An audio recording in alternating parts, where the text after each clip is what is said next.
So hello everyone, welcome back to my YouTube channel Hasta Education. So in this video I am going to discuss about Lens-Makers formula. Okay, so let's see what is it and how to apply this formula properly. Okay, so let's get started. So our today's topic is the Lens-Makers formula. Alright. So first question arises in our mind that what it does. Okay, what does this formula says. Okay, so this formula basically relates the focal length of a lens. This formula it relates the focal length of a lens to the refractive index of its material, and the radii of curvature, of its two surfaces. So Lens-Maker formula basically relates the focal length of the lens to the refractive index of its material and the radii of curvature of its two surfaces. So it basically relates focal length with the refractive index and the radius curvature of the two surfaces. So it is basically a relation between focal length, refractive index of the material, and the radii of curvature of two surfaces. That is R1 and R2. Alright. So the next question that arises is why it is named as Lens-Maker's formula. So this formula is named as Lens-Maker formula because this formula is used to manufacture a lens. Manufacture a lens of particular focal length from the glass of the given refractive index. So basically this formula is used to manufacture the lens. So that is named so. So let's see what are the assumptions used for the derivation of this formula. So here these are the assumptions. The lens should be thin. So this Lens-Maker formula is valid only for the thin lens. So if we consider the lens to be thin, then the distance which is measured from the pole of the two surfaces of the lens can be taken as to be the same as the distance measured from the optical center of the lens. So this is the assumption. So let's say it is the pole 1, let's say it is the pole 2, and let's say it is the optical center. Then all the distances measured from the pole of the two surfaces of the lens is same as the distances measured from the optical center. So these 3 points are taken as same. Alright, this is the first assumption. Then aperture of the lens is small. The aperture of the lens should be small, the next assumption. And third, the object must be a point object. So this formula is valid only for a point object, and that should be situated on the principal axis. This is for a point object that should be situated on the principal axis. Fourth, the incident ray and the reflected ray should make small angle with principal axis. This is the fourth point. Incident ray and the reflected ray should make small angle with principal axis. And the fifth point is medium on the both side of the lens should be same. So let's say it is the lens, medium on this side should be equal to the medium on this side. And then only we can apply this Lens-Maker's formula. So let's see what is the formula. So formula is something like this. 1 upon focal length in a particular medium is given by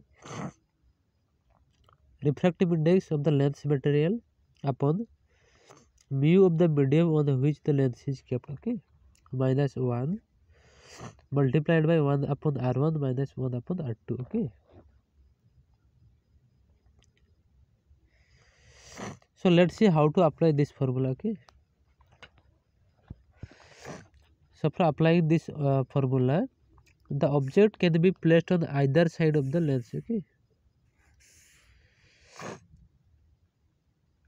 so let's say it is the lens. Okay, so our object can be, we can place our object in this position or in this side also. Okay, there is no issue. Okay, the object can be placed on either side of the lens. Okay, there is no issue. Okay, but the main point is the surface nearer to the object should be taken as R1 and the surface opposite to the object should be taken as R2. Okay, so if I am placing my object in this side, then I have to take this surface as R1 and this surface as R2. Okay, this is the important point. Okay, object can be placed on either side. Okay, there is no issue, but the surface near to object should be taken as R1 and the surface opposite to object should be taken as R2. Okay, so if I am considering my object to be in this side, then I have to take this surface as R1 and this surface as R2. Okay, now the incident ray starts from the object. Okay, so let's say it is my object, then incident ray starts from this object and goes like this. Okay, next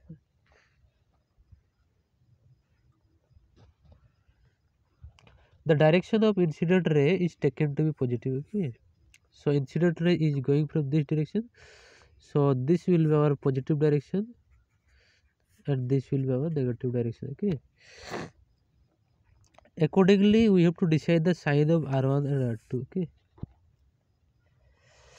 since this is our positive direction and this is our negative direction, so the R1 means the circle, the radius of this circle. Okay, so that means in this direction. Okay, this is the R1, so this will be your positive, and the R2 means the circle, the radius of this circle. Okay, so that will be in this direction. Okay, so this will be R2, so it is, since it is coming in this direction, it will be negative. Okay, so from this we can take that R1 to be positive, R2 to be negative. Okay, in this way we can apply our formula. All right,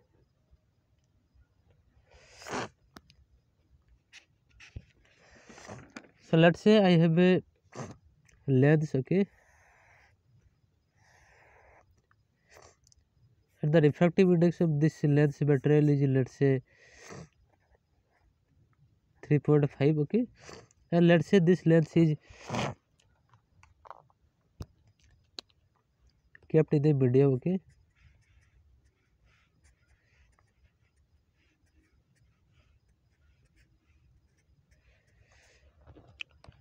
let's say its refractive index is 4/3. All right, it's the medium refractive index. Okay, that is 4/3. Okay, so we want to find out the focal length of this lens material in this particular medium. Okay, so you have to apply the formula 1 upon f equal to mu of the lens material minus mu of the medium on which it is kept. Okay, minus 1 into 1 upon R1 minus 1 by R2. Okay, so mu of the lens. Okay, that is the refractive index of the lens material, that is 3.5, and the mu of the medium. Okay, so medium refractive index is 4/3, so it will be 4/3 minus 1. Now we have to take the value of R1 and R2. Okay, so let's say this surface has a radius of curvature of 30 and this surface has a radius of curvature of 20. Okay, now we can place our object on either side. Okay, so let's say I am placing my object in this place. Okay,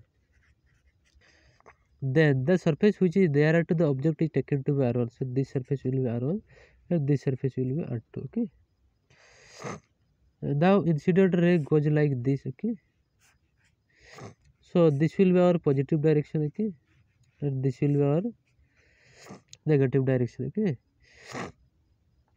so now let's see the R1. Okay, so R1 means the radius of this sphere. Okay, so that is in this direction. Okay, so this will be your R1. Okay, since it is in the direction of positive direction, so R1 will be your positive. Okay, so R1 will be plus 20 centimeter. Now R2, so R2 is the this one. Okay, the radius of this circle, and that is from in this direction. Okay, so that is the negative direction. So R2 you have to take a minus 30 centimeter. Okay, then we have to put the value of around R2 in this equation, then we will get the focal length. Okay, so thank you for watching this video.